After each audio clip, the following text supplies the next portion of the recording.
Thank you, Chris, and thank you again to our folks from the media. We really appreciate that you come out and assist us in getting our messaging out.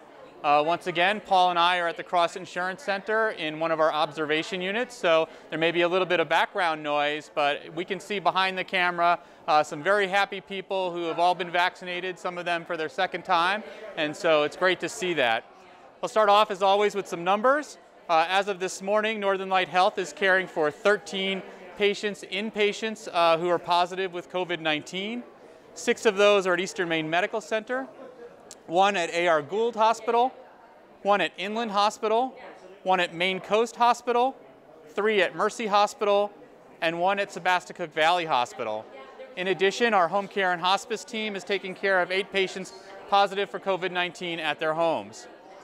A vaccination update: as of yesterday, Northern Light Health has administered a total of 122,337 vaccine doses. That represents 78,334 first doses and 44,003 second doses. Today is yet another big day for Northern Light Health with several of our vaccine clinics today servicing the people of Maine. There's a lot of good things happening on the COVID-19 front. The vaccine supply is increasing in Maine, and nearly 1/3 of Mainers have received the Johnson & Johnson vaccine or at least 1 dose of the Pfizer or Moderna vaccines. Maine is doing a good job of vaccinating its people, better than most other states. But COVID-19 cases in Maine have been creeping upward, which is disheartening given that we were trending in the right direction at the beginning of this month. It has become clear that we definitely are not yet out of the woods and likely won't be anytime soon. With that said, if you meet the criteria for vaccination, please take the time now to speak with your healthcare provider or consult with other credible sources to determine if the vaccine is right for you. As the vaccine supply is now increasing, we have appointments available across the state of Maine. And now is the time to get vaccinated as we prepare for opening up in the middle of April to anyone over the age of 16 being eligible for vaccination. And as we've said over and over again, it's still important as ever to wear a mask, practice social distancing, and wash your hands. The days when we can get back to concerts, sporting events, and other activities that we enjoy are within sight, but we just have to extend the timeline if we stop taking precautions that we followed for the past year. Together, we can bring this to an end. A new large-scale vaccination site coordinated by Northern Light, Maine Coast, and Blue Hill Hospitals will open tomorrow on High Street in Ellsworth. This site will be able to accommodate 750 vaccinations per day and can be scaled up if needed. The site will be open on Tuesdays, Thursdays, and Saturdays by appointment.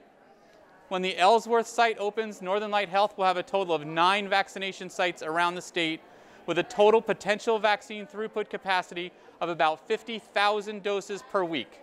The number of vaccines we're actually able to administer each week is limited by the amount of vaccine we receive. We currently, as I said before, have appointments available at most of these sites.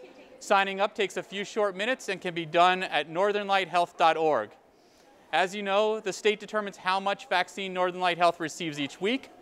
Some have asked about our allocation process for the vaccines we receive. Internally, we do reassess and reallocate based upon demand and capacity to ensure that the most people can be vaccinated as quickly as possible. I want to change gears a little bit and talk a little bit about preventative medicine. We continue to see people who have delayed care because of the pandemic. We want to assure you that our practices and our hospitals are safe.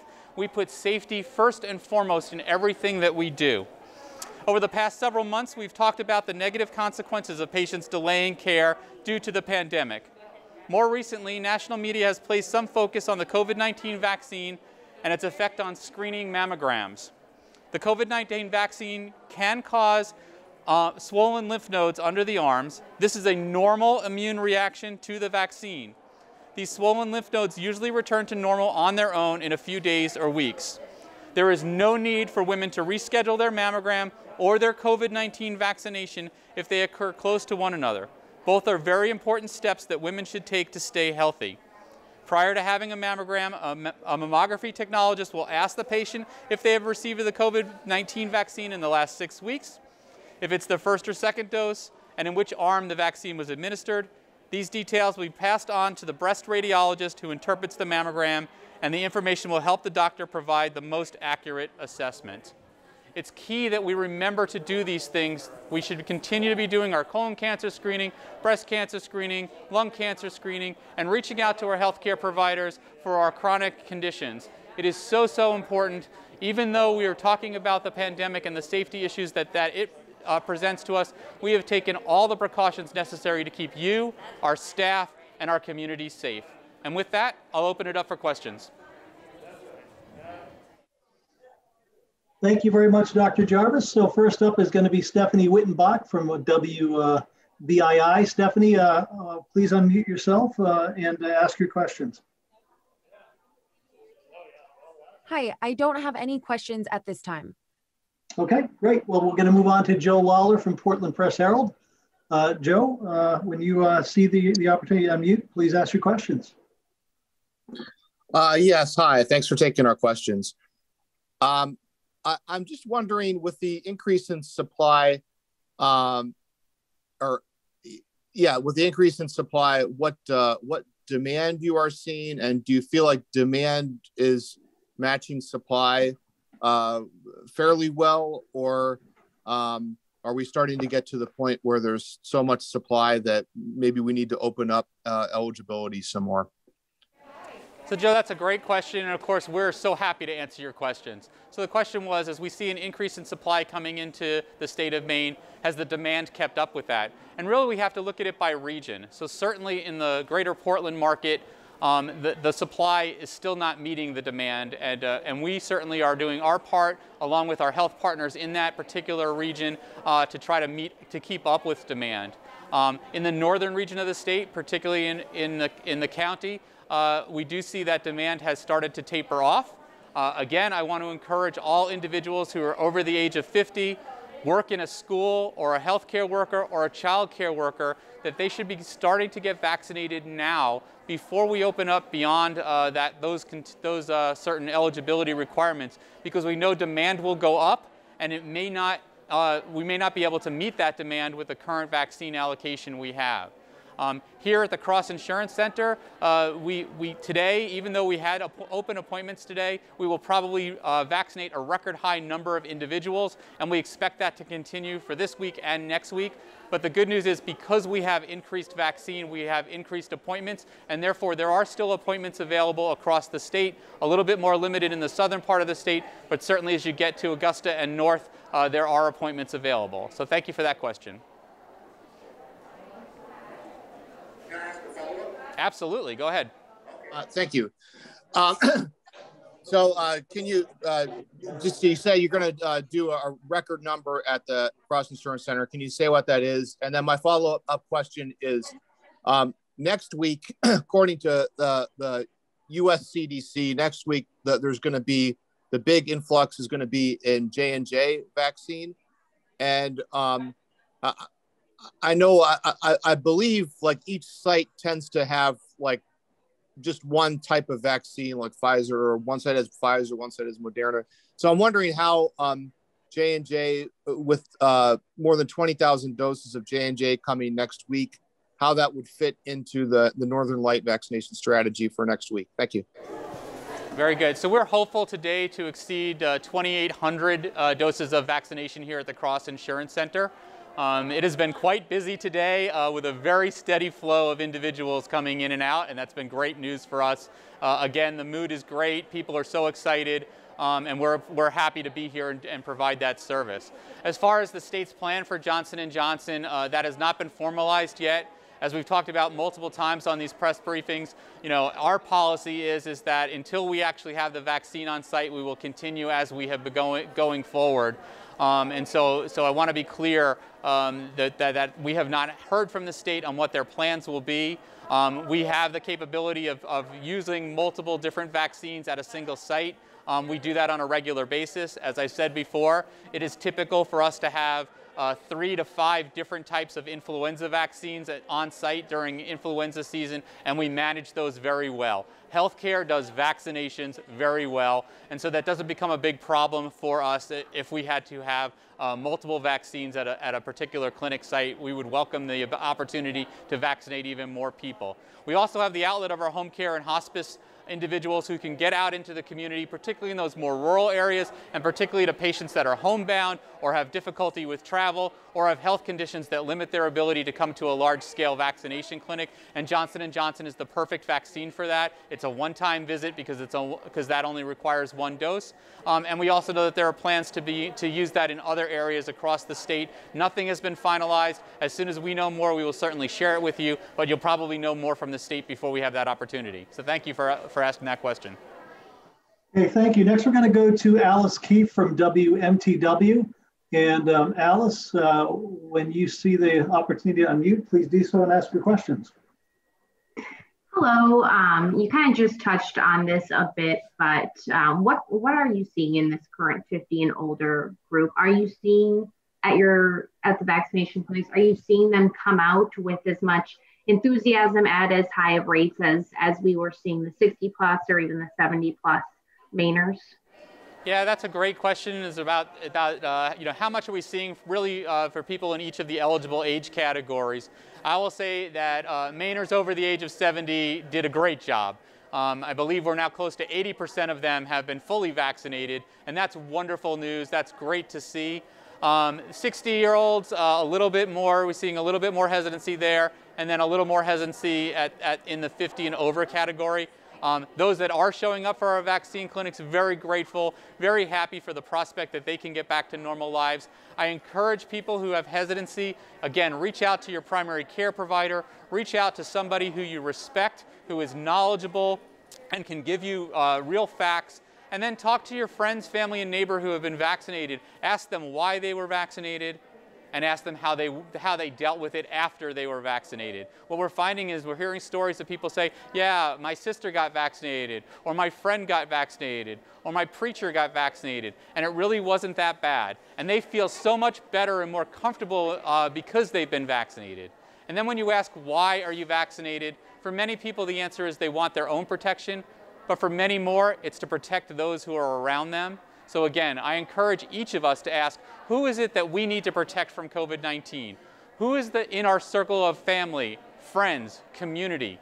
Who is it that we need to get back to work? Who is it that we want to be back to work so we can do more normal things? And who is it that are most risk? Do you know anybody who has cancer and is being treated for that? Do you know any young person? Do you know somebody who's pregnant? Do you know somebody with heart disease, lung disease, diabetes, or are overweight? And if any of you can answer no to any of those questions, I'd be quite surprised. We all know someone who fits into a high-risk category, and it may be you yourself. For those people, that's who we're asking you to get vaccinated for. It is not enough to protect ourselves. We have to protect everyone else in our communities. So again, I ask for your assistance in that, and I thank the media again for getting that message out. So thank you for giving me the opportunity.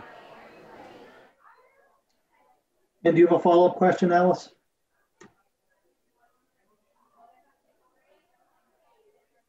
Yes, sorry about that. I couldn't unmute myself. Yes, and then my second question is, with the more doses that we're expecting to see next week, and coupled with, as you mentioned, the rise in COVID cases that we're seeing, not just here in Maine, but across the country. I mean, what's your perspective on that? We're seeing this rise in cases. We're also hopefully getting more doses next week and in the following weeks. What do you expect to see? Do you expect to see more people come out to get vaccinated? Do you expect maybe eligibility will loosen up? What's kind of your perspective on what's to come here? So Alice, again, another good question. From the beginning of the pandemic, I have said that everything in COVID-19, nothing surprises me. And so I would be delighted if people take this as a call to arms, that they literally need to get out here and get that vaccine in their arms. And I hope that's the message people are hearing. I've heard some people say, I'm not sure how effective these vaccines are really going to be at curbing the spread, but we have good evidence that it does. Just look around our state at our long-term care facilities, our nursing homes. Many of those individuals and their staff have been vaccinated, and we have seen a significant decrease in the outbreaks there. Our outbreaks now are occurring in our communities, particularly among younger people. And so it's important that we all get vaccinated in order to limit that spread like we've seen in our long-term care facilities. And so I think that's the important lesson that we have to learn there. I think we'll see a tremendous uptake in people wanting to get vaccinated, particularly when we lower the age requirement to 16 and above. I'm excited about that prospect, and I know that all the staff here, all we want to do is to get as many people vaccinated as soon as possible. We would love to be able to close down our large-scale vaccination clinics because we've achieved that threshold of 70, 75, 80% of Mainers being vaccinated. Remember, at this time, children can't be vaccinated, so that means adults have to be vaccinated at an even higher rate. So we need to see us all stepping up, getting vaccine if you're eligible. Okay, thank you for those questions, Alice. Next up is Morgan Sturdivant. Hi, thank you for taking my questions today. So my first question is with Dr. Shah's plea for people in the 50 to 59 age range to get their vaccination this week. Did you see a surge in people sort of from yesterday to today signing up? Did you see any uptick in the number of appointments in that age range? Yeah, I can't answer that question because I really don't have that data in front of me. I will say that when we first had the age lowered to 50 and above, we had a tremendous amount of people go ahead and sign up. At the same time, Northern Light Health expanded its capacity at most of our sites. We added extra hours to our clinics because we were getting more vaccine, and it's our obligation to vaccinate as many people as possible. And so I think there has been that. We saw a little bit of a tail up at the end of last week, but again, today, over 2,800 just here at the Cross Insurance Center alone, and we expect that we will see that across the state as well. And, with the end game being obviously getting people vaccinated as quickly as possible, some open availability and appointments, do you think that the state should open up the eligibility to everyone 16 and over? Those are ongoing discussions that have to happen as a state. One of the things that has made it so that Maine has been so successful is that we have done things as a unified state, and I think we need to continue to do that. And so, I welcome whatever changes the state of Maine puts in front of us. Northern Light Health has been a leader, and we want to continue to lead in this aspect. And so, as we have those discussions, we will continue. But I am not the one to be making those decisions. And right now, we are very comfortable with the people that we are vaccinating as we speak. Thank you for those questions, Morgan. Next up is Bob Evans from New Center, Maine. Good afternoon. Now that more and more people are getting the vaccine, how long can people count on them to work before they need some sort of a booster shot? So we don't really know that yet. Healthcare workers now are at the 3-month or more mark since they've gotten their first doses.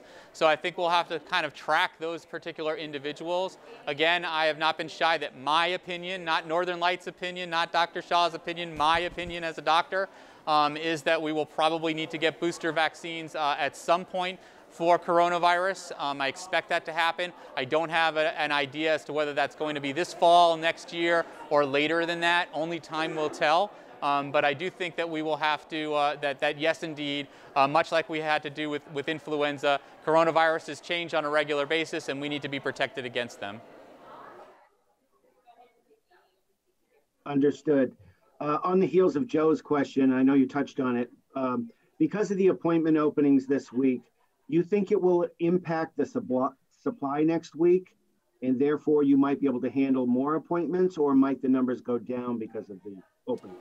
So again, we have capacity at almost all of our Northern Light Health vaccination sites to increase capacity. And not only that, we look forward to a time when these vaccines can be given within a doctor's office, at retail pharmacies and the like. We think that that's where we have to get to, is a point where we don't have to use large-scale vaccination sites. But right now they are incredibly important. It's the fastest, easiest way for us to get vaccine into people. And so right now that's where our focus is, and we'll just continue on with that. Thank you for those questions, Bob. Next up on our list is Dave Marino from Bangor Daily News. Hello, both these questions are for Dr. Jarvis. The first one is, are preparations being made for the vaccine portal to be able to withstand the increased traffic that will come when everyone over 16 and over becomes eligible on April 19th? Yeah, so we continue to build on our capabilities with our website to handle more volume. Again, if you remember when we lowered the age eligibility down to 50 and above, we were able to schedule about 5,000 people within the first few hours and about 15,000 people within the first 24 hours with very few delays and no crash, and that's important. We continue to make it so that it is more responsive and safer, and so we feel that will not be an issue for us going forward. We continue to monitor that. Once again, today at 2 o'clock, we will open up more appointments as we do every Monday and Wednesday at 2 p.m. And so we do not feel that will be an issue for us. Great. And another question about this increased vaccine availability. How do you expect this increased eligibility to go generally? Will you need to ramp up capacity in a major way? And what will that mean at the Cross Insurance Center? Yeah, so for us, capacity is just a factor of vaccination and staffing. And so as we get more vaccines in, we can certainly vaccinate more people. Again, we've talked about that the Cross Insurance Center alone was built to handle 4,000 to 5,000 people a day with the ability to expand out if we needed to with resources and staffing. And similarly, our smaller sites have the ability to expand their capacity. Even if that's just adding another day of the week. And then it's just a matter of us making sure that we can staff those so that we can handle whatever comes our way. We are dedicated to making sure that every last drop of vaccine that comes into the state of Maine is used on our fellow Mainers so we can get everybody safe as quickly as possible. Okay, thank you very much, Dave, for those questions. Next up, we're going to go to Robbie Feinberg from MPDM. All my questions have already been answered, but thanks so much. Beautiful. Thank you, Robbie. So a couple of the things, I believe Stephanie Wittenbach said she did have a question she'd like to ask. So Stephanie, give me a second to find you on the list here. You should be able to unmute now and ask your question. Okay, hi. Hi, Dr. James Jarvis. Thank you so much for answering our questions. So yesterday during the CDC briefing, Dr. Nirav Shah said that there was an overwhelming amount of vaccination shots that we got available this week, that like more than what we've seen in previous weeks. And he was saying like for Hannaford and Shaw's and places like that, appointments were not being filled. And he was a bit concerned about that. Do you feel the same way about Northern Light Health? Do you feel like you're getting the amount of like the appointments filled up to what you'd hope it would be? So for me, if there's one unfilled appointment, that's one too many. Again, we need to get as many people vaccinated as soon as possible in order for us to get through this pandemic and get back to some sense of normalcy. And so the only way that can happen is through vaccination efforts. And so, if we have any open appointments, I would like to see those filled. We can't get out there to get that for you to do that. We need you to do that for yourselves. We need you to schedule those appointments and get here. The state has its own site set up that it can assist you. There's a call number that the state has that can help people who have trouble navigating the internet to be able to get scheduled into any of our appointments as well as appointments across the state. We know that public libraries and the like have also been helping and assisting, and as have family members and community members. So at this time, there should be very limited individuals who cannot get in to see us. This is a great opportunity to remind people that there is no cost, no out-of-pocket cost to anyone getting a vaccination. We know some people have been worried about that. That is not the case in the state of Maine. There is no copay, there is no out-of-pocket cost. If you were to get a bill from Northern Light Health for your vaccine, please call Patient Account Services and they will handle that for you. We do not charge anyone for vaccination. We do have to bill insurance. That's a requirement here in the state of Maine, but we do not ask for any out-of-pocket or co-payments from any individual. Okay, thank you so much, Dr. James Jarvis. Thank you. Very welcome. Okay, and so before we sign off, I do have another question to ask you, Dr. Jarvis, from Morgan Sertivant at WABI. And before I let you answer that, because we did start a few minutes late, if anybody else has a follow-up question, if you want to put that in the chat window, we may be able to get to one or two more. But the question from Morgan Sturdivant, Dr. Jarvis, was if we would be able to handle opening to everyone 16 and over earlier than April 19th, if we were asked to do so by the CDC. The answer to that is yes, with the caveat, you know, there is some logistical concerns we would have to do. As you're aware, our website right now has an age restriction on it, and we would just have to change that so that it matched the birth date of whatever the state's new requirement was. We have partnered very well with the state. I continue to say Maine has done a great job in this public-private partnership from the very beginning, whether that was in treating people who have COVID-19, testing people for COVID-19, or now actually vaccinating people to protect them from COVID-19. We've worked very well together, and I don't foresee that would be an issue for us. We would do what we have to do to meet the needs of the state of Maine. Okay.